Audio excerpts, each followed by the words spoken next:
Salamat Miss Apple sa inyong napakagandang tanong itong umagang ito. Sabi niya, Doc, ask lang po kasi yung dog ko may lumalabas na nana sa puwit niya at may tigsa. Ano yung tigsa? Siguro pigsa ito, letter P, sa tabi ng puwit niya. Okay, so maraming pwedeng reason bakit may ganyan. No? Pero ito yung pinaka-common, yung anal sac or anal sac impaction. Alright? Of course, it's best to bring your dog to a vet para makita talaga kung ano itsura, kung saan nanggagaling, ano talaga yung presentation sa buong aso ninyo, ano yung mga iba pang signs na tutukoy ng tuwiran kung ano talaga yung problema ng aso ninyo.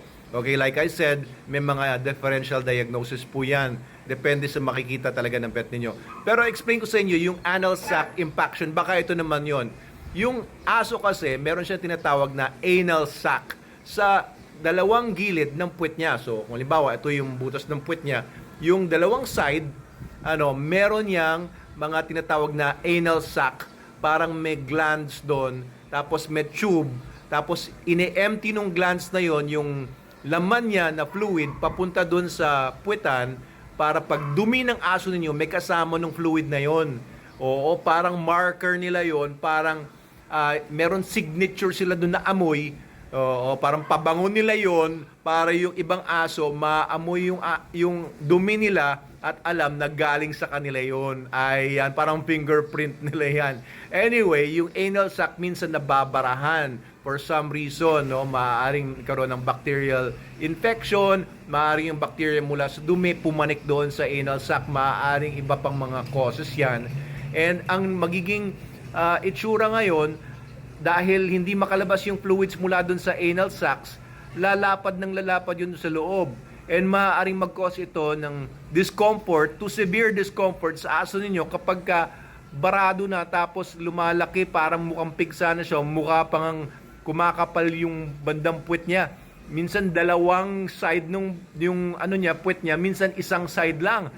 Okay, so this could be a potential big problem. Kasi pagka na-infect yun, tapos pumasok din sa katawan ng aso ninyo, magkaroon ng general infection or sepsis or bacterial infection yung dugo niya, then it could be a problem, no? So if your dog has an anal gland problem or impaction, dali niyo po sa vet ninyo. What you can also do is pwede niyong i-hot compress siya, tapos subukan ninyong pisilin. Pero kapag nasasaktan yung aso nyo, baka makagat pa kayo. Dali nyo na po sa vet ninyo para siya na gumawa nun. Okay, so your vet can also put medications doon sa loob ng anal sac kung infected na siya. Kagaya yung sinasabi nyo, may lumalabas na nana, it could be yung nana yun galing na doon sa loob ng anal sac.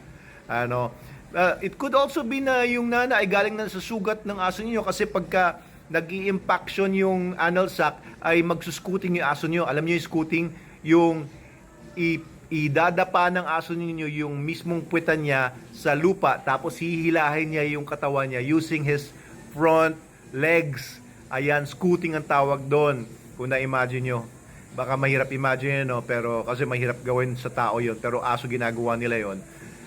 It could also cause some lacerations dun sa bandang area ng puwet, maaaring na-infect yun, baka doon naman galing yung nana. So, mahirap kasi mag-diagnose base lang sa mga kwento. It should be an actual examination ng inyong veterinarian. So, your vet might also prescribe minor surgery, or maybe your vet will also recommend na alisin na yung anal sac. Pwedeng alisin po kasi yan. Alam nyo kasi, mabaho kasi yung lumalabas dyan sa anal sac na yan. And minsan may mga dogs na nilalabas niya yan uncontrollably, or minsan may tumutulo mula dun sa puwet ng aso ninyo na parang whitish or yellowish na fluid. Ayan, baho niyan. No? So, it could be yun yung nakakabaho sa bahay ninyo. It could be nga, infected nga siya, tapos kami ba't ang baho-baho ng dumi ng aso ninyo. Of course, pag SDN, the best dog food in the multiverse ang pinapakain nyo sa aso ninyo, hindi mabaho ang pupo niyan. Kasi yung dog, hindi mabaho yung pupo kasi well-formed yung pupo nila pag SDN ang ginagamit, dahil almost all meats yan eh. Hindi kagaya ng iba, puro fillers na malabsak tuloy yung dumi, mas marami pa yung dumi kaysa sa kinain ng aso ninyo dahil puro fillers like corn, wheat, soya, etc. Pero ito, SDN, the best yan. Yan ang pinapakain ko sa mga dogs ko and dogs namin sa Manalo Canine. We have hundreds of dogs at yan lang ang pinagkakatiwalaan namin since 2015. So we've been feeding our dogs since 2015, so 9 years na ng SDN. Kita nyo naman kung gaano ka-healthy yung mga dogs namin sa Manalo Canine, pati yung mga dogs ko dito sa bahay, si Logan, si Lagerta. Ayan, share ko sa inyo sa next mga vlogs ko kung ano insura na nila ngayon, ang laki na ni Lagerta. So, ang isang cause kasi ng anal sac impaction could be diets or merong nutritional deficiency. It could also be genetic na talagang may problema sa heredity or na mamana yung anal sac impaction predisposition sa mga dogs. Alright, so ito po, dalhin niyo po sa vet niyo yung aso ninyo and baka kasi makagat kayo kapag pilitin niyo, masakit po kasi talaga yan. And kung ano po yung balita, ano po yung mangyari, please inform us kung anong magiging resulta doon sa dog ninyo. And ayan po, sana po nasagot ko yung tanong niya, Miss Apple. And I hope na maging maayos ang kalagayan ng puwet ng aso nyo.